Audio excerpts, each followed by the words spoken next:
of Honduras green beans, and we have 20 grams of Colombia beans. We're gonna mix them together and start roasting so we can make an amazing coffee.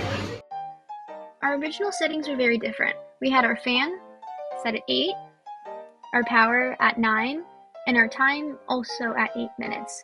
We decided that if this already had a little bit of energy, we could do better, with our fan now being at 7, power 7, and time at 5.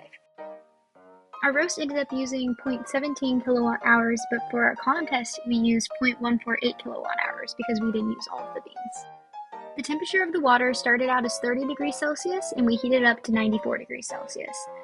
Because of this, our brewing energy was 0.06 kilowatt hours. However, we did underestimate how much we needed to make, and we ended up making less than the required amount, and because of that, we had a deduction of 0.1175 kilowatt hours taken away from our total energy usage. After adding the roasting, brewing, and the penalty data, our total energy was 0.326 kilowatt hours.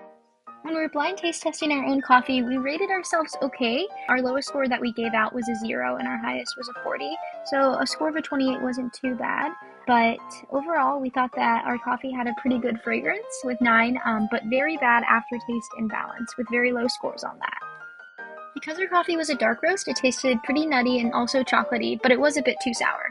The TDS of our brew was 1.51 ppm, and our PE was 16.6%. Here's our process flow diagram for the coffee. We roasted 60 grams of Honduras Colombian green beans, and then we allowed them to cool. We then ground the coffees by grind size of 20, and then we poured the grounds into a French press. We heated up the water to 94 degrees Celsius, and then we made sure to pour the water in to the French press, making sure the plunger was pushed all the way up. We then waited 5 minutes, and we pulled the plunger down, completing the brewing process. Here are our mass balance calculations. For VOCs, we had 25.8 grams of VOCs. Brewed coffee was 901.5 grams. And then we had negative 150.2 loss for water vapor. And then the amount absorbed was 0.179 grams. To cut down on energy use in future brews, we could start by scaling back the amount of water we heat so it matches what we actually need. Adjusting our brewing temperature could help as well.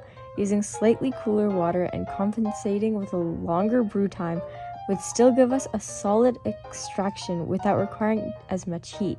We could also rethink the roasting process by choosing a gentler roast setting and extending the duration, allowing us to reach the same roasting level while relying on less intense heat and energy use.